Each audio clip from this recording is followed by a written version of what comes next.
Hello, everybody.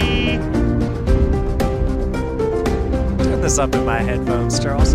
Turning it up.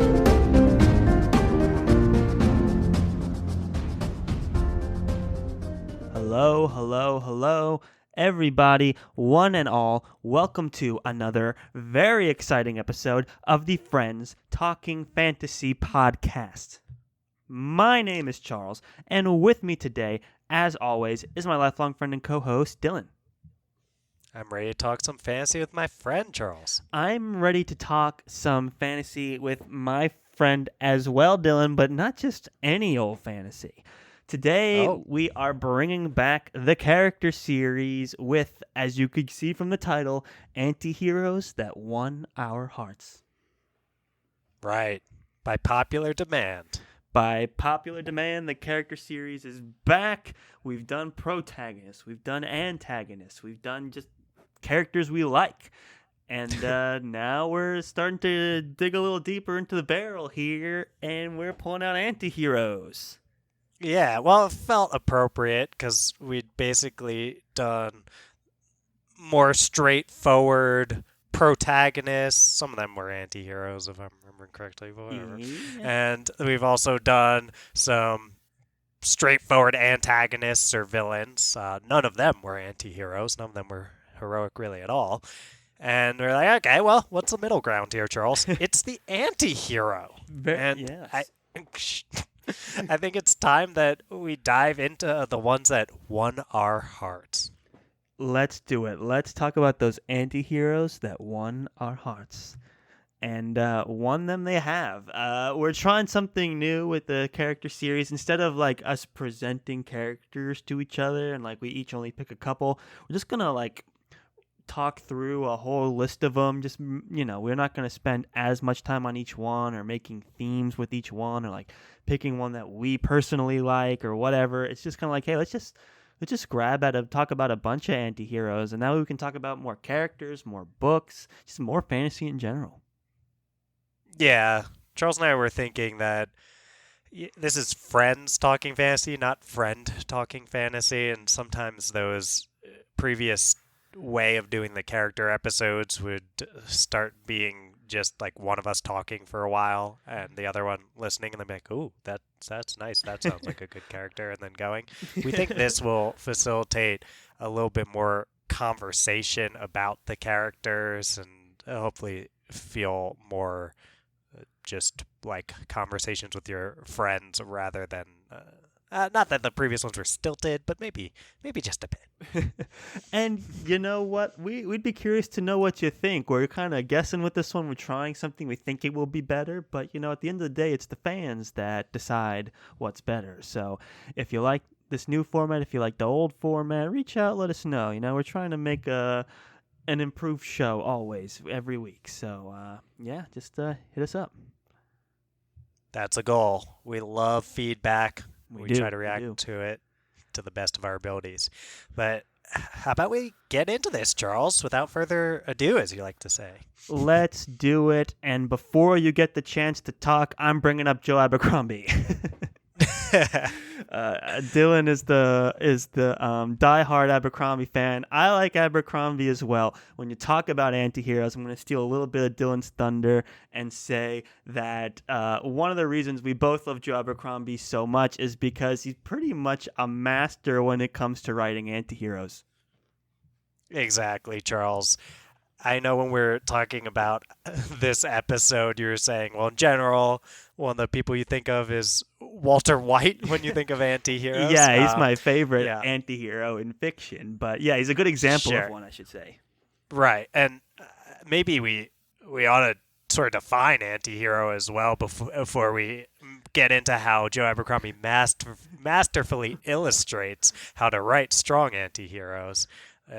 I'd say I pretty much looked up on Wikipedia It says an anti-hero or anti-heroine is a main character in a story who lacks conventional heroic qualities and attributes such as idealism, courage, and morality. Although anti-heroes may sometimes perform actions that are morally correct, is not always for the right reasons, often acting primarily out of self-interest or in ways that defy conventional ethical codes. And I would say when it comes to Joe Abercrombie and these characters that he writes in those more main character positions, just about all of them buck the typical heroic qualities such as idealism, courage, and morality to various extents. The two that most come to mind, I think, as great illustrations of anti-heroes are Logan Ninefingers, and that's probably my favorite character, maybe in all fiction. He's a great pick. Yeah, and Glokta is another big fan favorite. So Logan Ninefingers is a barbarian with a bit of a, I would say, philosopher's spirit and a warrior's cynicism and demeanor. Attitude and willingness to get things done. And then Glokta is actually a torturer, which takes him far outside the realm of what you would typically expect from a protagonist or someone that he hero. can be rather kind of charming, or in a way I would kind of say like he seems like he's like a witty guy. He's fun to read. He seems like a nice guy, but then you forget that what he's doing in the scene is like torturing somebody, you know? So very dichotomous there.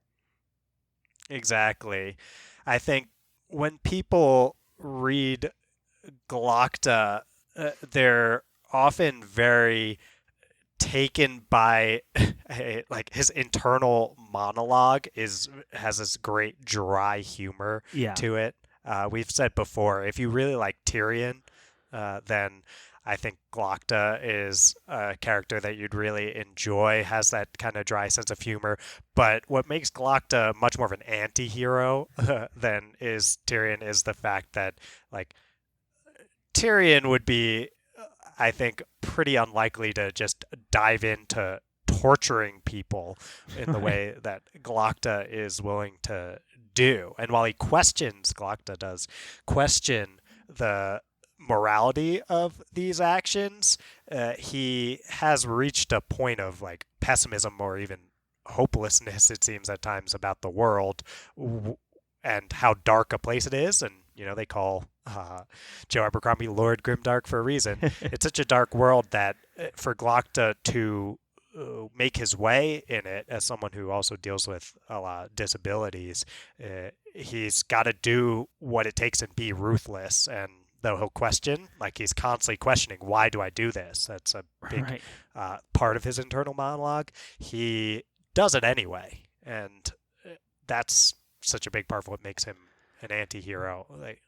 Yeah, I was going to bring up the point that he himself was like, this dashing hero type back in the day, and then he himself was tortured, and now he's like, has all kinds of like health issues, and he's in pain constantly, and that kind of gives him a little sympathy points. But then he's like, walking into interrogation room and starts torturing someone in like graphic detail. So it's kind of, you don't know kind of how to feel in those moments. And then, like you said, we love reading his internal monologue. It's very Tyrion-esque, but unlike Tyrion, Glokta is capable of devising some really like horrible plans and doing more like personal horrible things to people, and that kind of what gives him a little bit of edge in terms of like being an anti-hero. For sure, Charles. You make such an interesting point there about Glokta as someone who used to be. Sorry, who used to be. Yeah, I'm coughing on the podcast. But someone who used to be a traditional hero. Actually, I mean, maybe not in the sense like he was a pretty narcissistic person in a lot of ways. But definitely had a lot of the courage elements, if we're going with those three bits. He had courage to the point where he thought he could do everything, and he looked the part of a hero. He was an amazing fighter. Everyone admired him and those kind of things. Mm-hmm. And we get to see him illustrate how someone who, at least from the outside, kind of looks like a hero, then can become an anti-hero when the world pretty much shows them, hey, you can't go around acting with that much courage and and be able to make it through. It's so true. I think, a lot of modern fantasy kind of tries to adopt these ideas. It's like we know the knight in shining armor, we know the hero, we know how virtuistic the hero should be in a good versus evil story. And a lot of what the modern popular fantasy authors are doing is kind of exploring the more human nature, the more like gray morality, the more violent tendencies of like what a real a setting more based in reality would be like. And something that's on the cutting edge of modern fantasy that's along those same lines is a book that we just read. It's the Poppy War series, and this antagonist is none other than Rin. You mean Or not anti-hero? antagonist, Although sometimes it's anti-hero. hard, yeah, Depends what hard side not you're on. to see. Yeah. And isn't that what anti-heroes are all about, Charles? That's right. Yeah, so we've talked Rin almost to death on this Yeah. podcast, Yeah. I think. Yeah. Right? We've said so much. We love the Poppy War trilogy by R.F. Kuang, and I think we no need to go too deep into No. Rin here because there's so much you could hear us talking about if you go to our Poppy War trilogy episodes or our why we have to read the Poppy War. But for those who haven't listened to those, Rin, incredibly ruthless, incredibly relentless, incredibly ambitious, and incredibly interesting to read about because she holds all of those qualities. She's another one that's super hard not to find yourself rooting for, even when she's doing some really horrible things. And Right. yeah, what do I you would think it is say, about like, Rin even that beyond Logan Nine Fingers and Glocta, like, they have some characteristics about them that we like. With Rin, this is who we are with. This is who is presented to us as the main character in the story.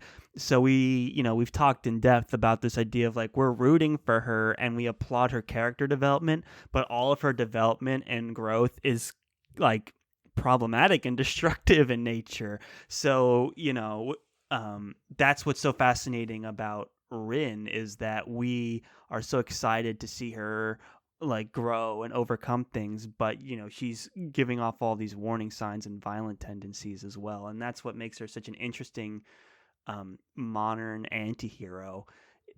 She also, the way she interacts with authority is really complex and interesting, and the way she like fits that role of what's expected from her and what she wants and what she's willing to do to get to where she needs to go is what makes her a great example. I'm trying to avoid spoilers here, is what makes her like a really interesting anti-hero in modern fantasy. For sure. One of the big things that we've talked about here, Charles, is that when Rin goes through that growth you were mentioning, Charles, as an anti-hero, her growth is overcoming her own psychological barriers, if you will, that keep her from enacting some of the things that she'd like to enact. But that doesn't necessarily mean that she becomes a better person, despite the personal and psychological growth. And that we've always found very interesting about Rin and how she contrasts from characters in books that are written by authors who tend to go a little more optimistic, like Brandon Sanderson tends to write a little bit more optimistic. Character growth is often going to make you a better person if you're in a Brandon Sanderson novel. Right. Very true. Who should we talk about next? Well, I've been wanting to bring up Micah Halfwolf from Monstrous by Marjorie Liu and Sana Takeda. Now you better avoid spoilers because I just bought the first volume and I'm gonna pick it up soon.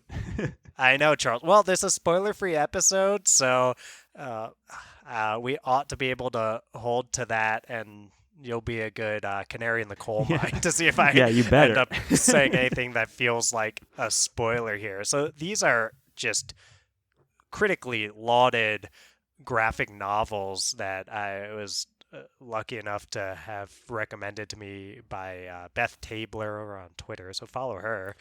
She gave some great recommendations.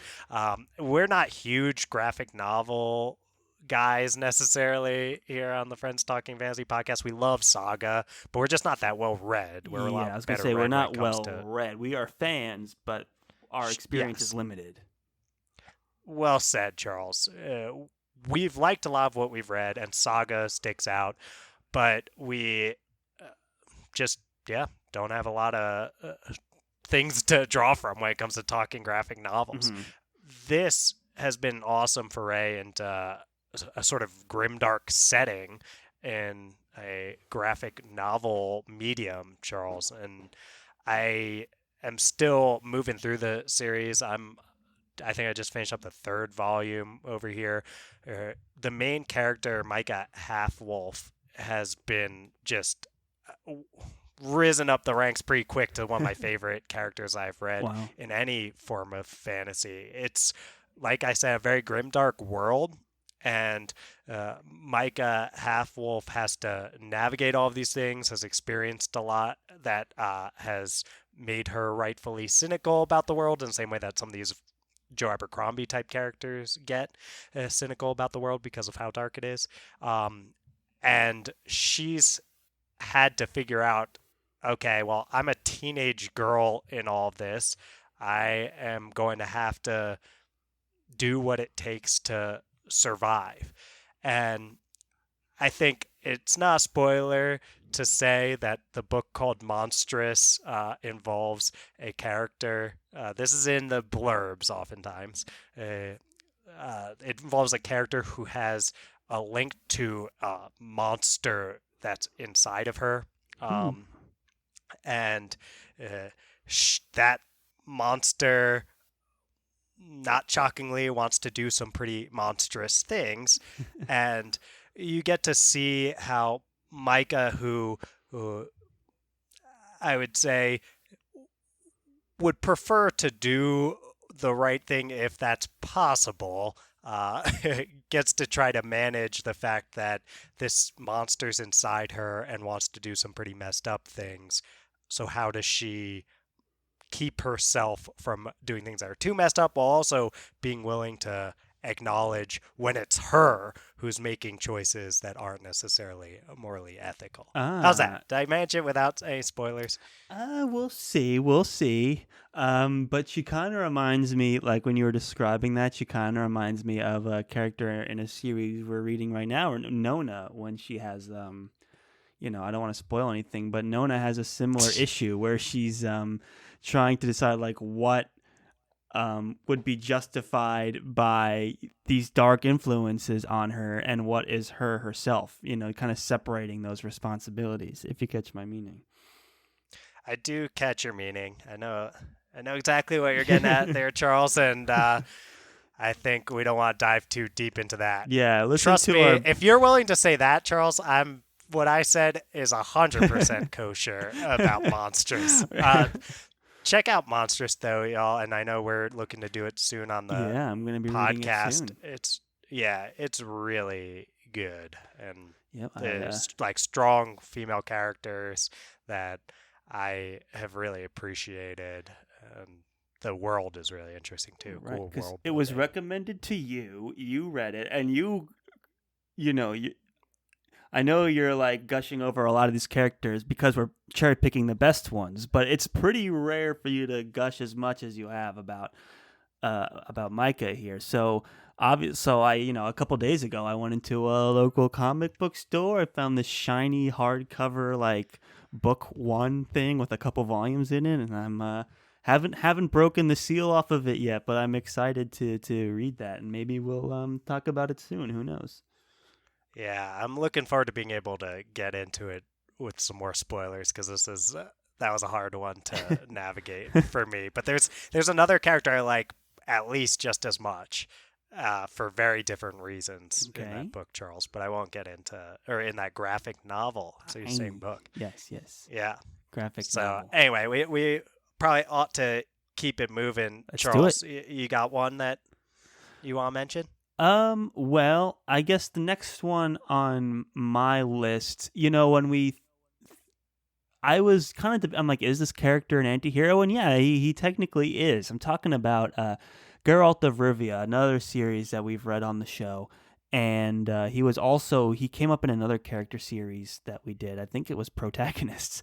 Um, so I won't go too much into talking about Geralt of Rivia. I'm sure a lot of you know him from either the show or the video games or the books or whatever. He's pretty much consistent throughout all of those mediums as a character. But I'd say what was interesting about him is like, I guess if I were to picture like the hero version, like the pure hero version of Geralt, it would be someone like Robin Hood. You know, it's like, oh, I steal from the rich and give to the poor. And I have my merry men, and I'm like a cool guy. But you know, Geralt's not like that. He's got that anti edge to him. You know, he is not that great of a person sometimes. He can be a little selfish at times. He rejects a lot of the virtuistic parts of a hero. He kind of embraces the grittiness of reality sometimes. He's a violent guy by trade. He does, though, show a lot of moral virtue at certain points. You know, he has a very strict, like, moral code that he adheres to, often getting him in trouble with, like, human beings and trying to defend monsters against humans that want monsters dead. So it's a super interesting balance of what an antihero can be. Like, an antihero can have like moral virtues and like defined values, but can still exhibit non-heroic traits. And I think Geralt, and of all the list of characters that we've mentioned, is probably the most heroic so far. I don't know about this Micah Halfwolf, but compared to like Glocta and Logan Nine Fingers and Rin, he's definitely more heroic. But Yeah. but what makes him an anti-hero is not how like dangerous or unhinged or the horrible things he does. It's like how much he kind of rejects the idea of a hero and how he navigates like a real world modern fantasy setting, and the moral conundrums that he's in and where he decides to draw the line and the consequences of those actions. He, can't stay faithful in relationships, all these other things that kind of round him out. And that's why I wanted to put him on the list. Right. I think he totally counts as an anti-hero, Yeah. Charles. He's probably, like you said, the most heroic of the ones we've mentioned, though the bar is not super high there for with a few of those. Yeah. I think that he definitely has a lot of that courage, and he does have a moral code. He doesn't have a lot of that idealism with those three that we talked about. Not very idealistic. And I think the lack of idealism, as well as it's sort of his role, right? The fact that he's walking around and being perceived as monstrous by all these people around him is part of what makes him like, this isn't your typical hero. And throwing him into these fairy tale style stories, at least in the short stories, and seeing how he behaves differently from our typical heroes is very interesting. Absolutely. And something I love about Geralt that I only appreciated in like my second read through of the short stories was his how self-deprecating he is. And there's this whole thing about like, oh, I'm a witcher, I don't have emotions, people hate me, and I'm just a mercenary and people are trying to use me, whatever. Like, so much of that he inflicts on himself to the point where he doesn't think he can have successful, meaningful relationships, whether that's with Ciri or Yennefer. It's not necessarily romantic relationships he doesn't think he can have. It's all personal relationships, and that's really interesting to watch him go through. Usually in a heroic role, characters are very confident, grandiose, or trying to raise their voice and things like that. And Geralt is like wallowing in his own self-pity, and it's not what the books are about, but when you think about it as you're reading those books, it dominates everything that he does and explains a lot of why he is the way he is. And that's, to me, what makes Geralt such an interesting anti-hero. Well said, Charles. Geralt kind of reminds me of a character from this series called The Raven's Mark by Ed McDonald, named Ryholt Galharrow. And not just because Ryholt kind of sounds like Geralt. They're both people who get into a little bit of monster hunting. And Ryholt is a character that has to, in his role as a captain of his, basically there's like two warring gods in this series, and one of them has made Reinhold a captain of their forces. And part of what he has to do is go into this place called the Misery and fight monsters. The monsters in this series are a little bit more like they came from humans, a little more like zombie movie type feel to them. But he has those anti-hero traits in spades. He's first off like older than the typical heroes that we get. I think he's in his 30s, and So he's old. kind of but he is, I think, older than our typical heroes. Not as old as like, if you Geralt. look, not as old as Geralt. Geralt's been around a while, but if you look at some of these other, a little older than Rin, a little older than Micah Half-Wolf. But anyway, the idea is that he's kind of got this like beat up face to him. He also comes from more of this background where he used to be a little bit more heroic that I won't get into details of, and he's down on his luck, and he's just kind of in it for the money, a little bit like Geralt is at times, and trying to get the job done. And he's on the side of a pretty ruthless god king type figure. So he's very jaded, but he's also very complex in the sense that he tries to do the right thing, I think, when it's possible. But he's got that feel to him that I think I get from Geralt, where it's like when you have to get something done, you're gonna do it, and you're not gonna worry about what gets in the way. It's like when Geralt's trying to get access to a place at one point. I remember he's like, "Money opens all doors," and he just like hits the guy With a bag with of a bag coins, of, with a bag of coins. And Reinhold is the kind of guy who would totally do that, and sometimes does things that are kind of unnecessarily sadistic in the ways that some of these other anti-heroes do. Sounds kind of action-packed, too. It is, yeah. And they're pretty quick books. I highly recommend them. I always recommend them as kind of, if you're a veteran fantasy fan and you like Joe Abercrombie, then I recommend Ed McDonald's work whenever I can, because I think it's pretty underrated. It's also got like a good sense of humor like Abercrombie's work. Yeah, I've never heard of it, so it's sparked my interest for sure. Yeah, first book's Blackwing. Check it out. It's like 300 pages. They're short. Yeah. I've got some more I'd love to talk about, Charles, if I can. Yeah, I'm looking at the list. I think there's one more on here from a series I haven't read, so you may as well get that out of the way and go for it, man. Don't be too pumped there, Charles. I'm still kind of triggered from your ageist comment earlier about an old 30-year-old as someone who's almost. That's not how I said it, Charles. I said he's older than our typical.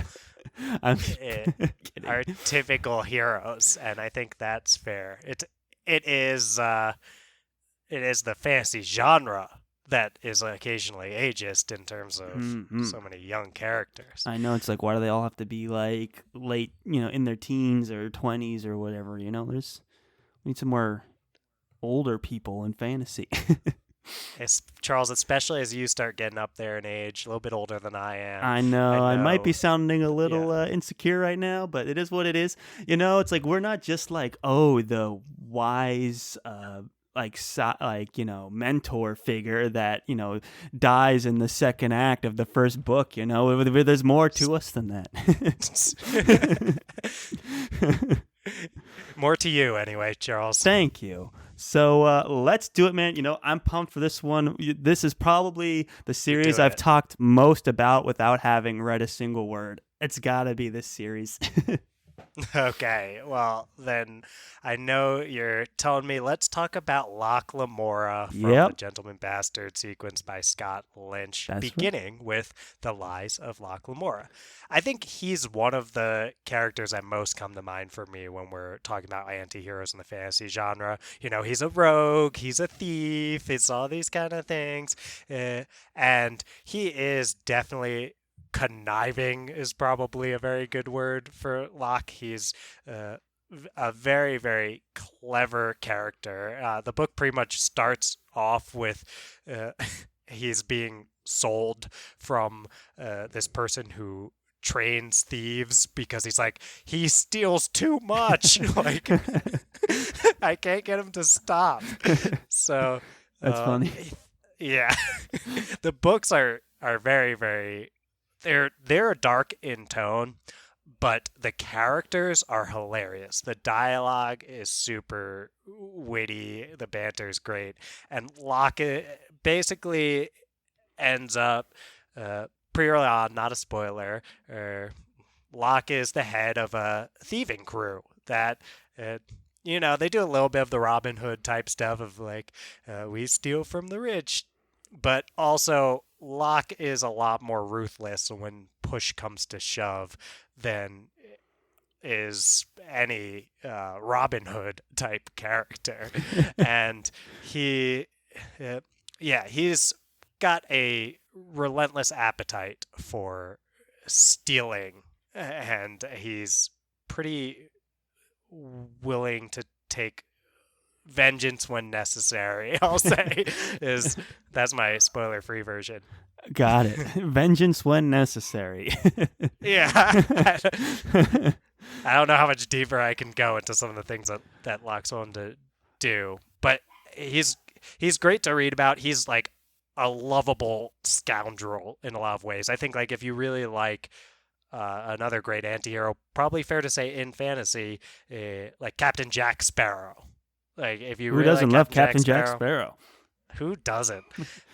Or you love That's playing the another rogue anti-hero that's captured our for hearts. sure. In the hearts of Definitely, America. definitely captured our hearts. I love Captain Jack Sparrow, Hmm. and I think people who agree with us there would really enjoy Locke because he's just such a like funny rogue scoundrel type character. Man, yeah, I mean, you've sold me on it a bunch of times. Maybe several weeks down the road, and we get to a friends pitching fantasy where you can pitch it again. Can I even? I think I can't because You you can for the rejected it next last time one, again. but the one afterwards, like months from now when we get there, who knows? Anything's possible. Yeah, that is But that is that's fair, at the Charles. top of Anything's my to be possible. read pile. It's just not fair that you've also put up like King Killer and Abercrombie and all these Yeah, other, it's just not fair, but we'll get there eventually. we will get there, Charles. Uh, Are you? yeah, Go man, ahead. I'm ready to move on. We've talked a lot about Mark Lawrence recently, particularly Book of the Ancestor, but you know, I'm not going to come out and say that this character's won my heart in terms of like a character that is worthy of love, but he's certainly a character that I love to read.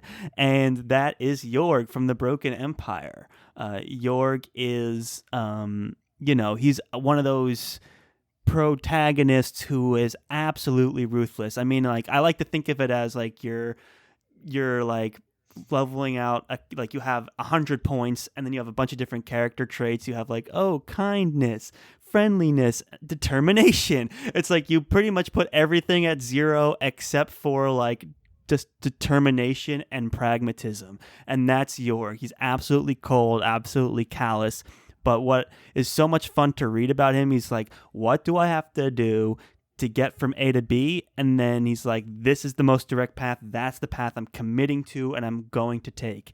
And Lawrence, his ability to write a character like that who's so determined and so pragmatic and watch that character solve problems, like, a heroic character would never go about these like Machiavellian brutal paths that Jorg goes through, and it's so entertaining to read. It is horribly violent, and he is a criminal and a a monster, but he's so interesting and entertaining, and I just haven't read another character quite like him in fantasy. It's just so much fun to read him problem solve and deal with forces he doesn't understand, but still figure out like, well, when you do this to this force, that thing happens, so I can basically use it. I don't care about if I can understand it or not. I just care if I can use it or not.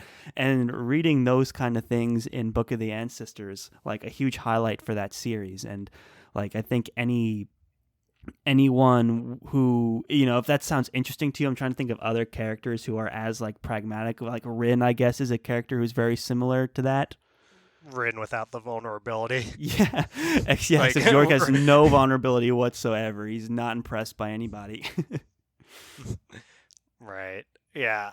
The stuff you said about Jorg in terms of his willingness to do whatever it takes to get from point A to point B, that is what makes him stand so much in contrast to some of these like chosen one type heroes where I was like, I don't know, I don't want to be the chosen one. I don't know if I necessarily want to go do that. Oh no, like I've finally got the villain under like control over here, and I could kill them and probably save a lot of lives by doing that, but I'm a good person, so I just gotta let this person go even though I've killed all their henchmen. Yeah. It's like, after reading enough of that or seeing it in other medium too, you can get some catharsis almost out of watching Jorg, where it's like Jorg will never let the person go in that situation. Jorg will do you won't even think what about it takes you won't even to delay. achieve. Yeah, like it wouldn't come up. The commitment and the like procedural kind of approach he'll take to it would be almost as disturbing as the act itself. Of like that's kind of the kind of character that Jorg is. Exactly. So if you're, there's some real atrocities committed in that series and sexual violence and things like that, that it makes it not necessarily something that I think everyone would enjoy reading. So I want to give a heads up about that. I definitely am sooner to recommend The Book of the Ancestor by Mark Lawrence to most people than I am to recommend The Broken Empire, and I highly recommend. Yeah, you got to get a feel for someone before you recommend Book of the Ancestor. They have to be okay with. A Broken Empire. They have to be super chill with violence of all violence, and also I'd say. You'd have to be a little more ready to pick up on the nuances of the setting and the characters and things like that. It's a bit more of a committed. You have to be focused and you have to be paying attention when you're reading Book of the Ancestor. But it's so much fun. You mean Broken Empire? Broken Empire. That's what I'm talking about. We've just been talking about Book of the Ancestor for so long. I'm on autopilot. Broken Empire. That's the series I'm talking about with Jorg. Read it if you're comfortable with violence, which I am. I don't mind a nice, fantasy violence. I'm very much on board with. So I enjoyed it. But yeah, I wouldn't just go recommending this to anyone. No, but I would recommend Book of the Ancestor to just about anyone. That's fair. So if you're looking, check out Mark Lawrence, and Jorg sounds a little much for you, then definitely check that out. And our episodes on it. Yes. Plug. Yes. Yo. We've got a lot of episodes coming out recently about Book of the Ancestor, so check those out. So it wouldn't be a character series without talking about Game of Thrones, Dylan. Just wouldn't be. No, it would not, Charles. And, you could pretty much put any of our protagonist POV characters in this anti-hero realm, but I'm really trying to think of the more interesting ones, because there's some characters that are more of an antagonist. There's some characters that don't really fit the protagonist role, and there's some characters that may or may not betray spoilers. So it's like, which characters do you pick? And one that I feel comfortable picking is the Hound, actually. The Hound, kind of like Geralt of Rivia, may be only a little bit more jaded and horrible, but this is a guy who is very much like, I'm serving this guy because, that's the smart thing to do, and I want to stay alive, and I want to be in power, and whatever. He goes through life pretty much as an individualist. He does have a little bit of a moral code, but he's been raised in Westeros, and that has hardened him quite a bit. And he's done some pretty horrible things, but a lot of times the horrible things he does comes from like a pragmatic like influence, or stressor. It's like, well, it's like we can't help them and also survive ourselves. So we just have to kind of let them, go off on their own. They'll probably die, but we'll survive. And that's what we have to do. When like anyone would be like, oh, that's so cold. How could you do that? How could you not help them? It's like, you got to save yourself before you save others. And that's kind of an occasional theme that pops up with the Hound, and to see him with Arya sometimes, or with Sansa, or with any of the other main characters, there are always these fun moments because he does kind of walk that line. He's like, is he a nice guy? Is he dangerous though? And that's what makes him so fun to read. And although I wouldn't say he's like a hero in the story by any sense, he does kind of have some of those heroic tendencies, but he's very much in that anti-role. So I think people like him as a character, and even though he's in that gray morality very strongly. The Hound's a great pick, Charles. There's an awesome quote by him where he says, "I'm honest, it's the world that's awful." And I think that's a common theme throughout what makes a lot of our great anti-heroes, is they're oftentimes in these very grim, dark worlds, like Westeros, like the Circle of the World in the first Law series, like everything Rin has to deal with in the Poppy War trilogy. Right.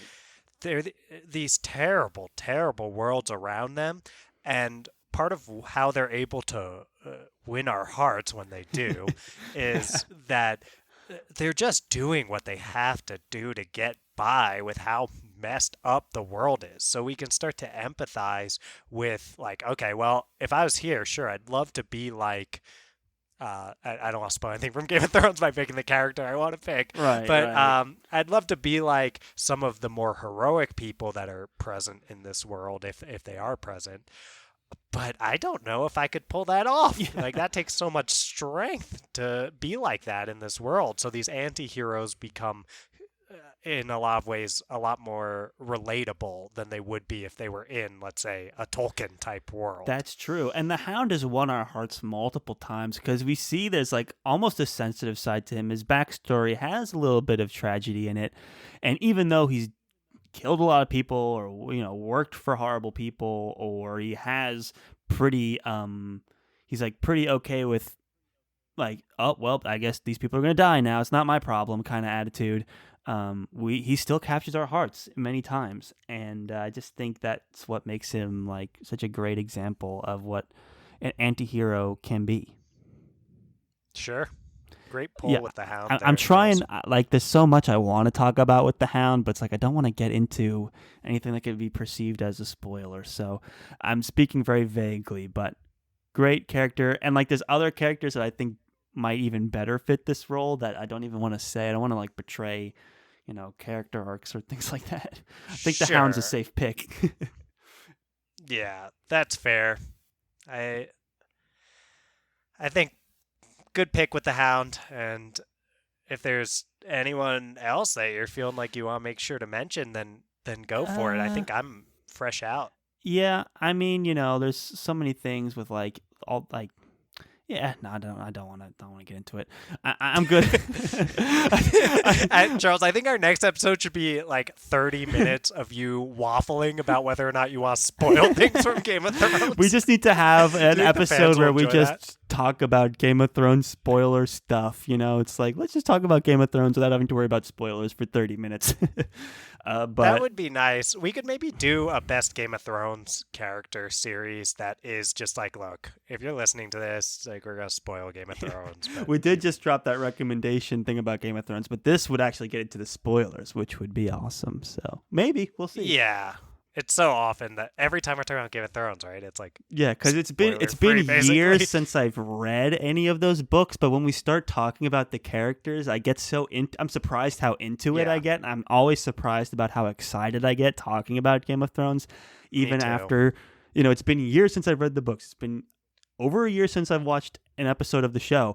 But when we start talking about it in these character series and these recommendation series, it gets me pumped. And I kind of forget that this was like our first love in that we've been chasing the dragon ever since on Modern Fantasy after this series, and it's just Nailed kind it. of thank you the magic from all of that, and I just like talking about Nailed Game of that too. Thrones. Thank you. I'm just trying to not spoil anything so we can move on, but love Game of Thrones. All his characters are pretty much anti-heroes, but figured the Hound would be a nice Yeah, deep cut pick to pull out of there.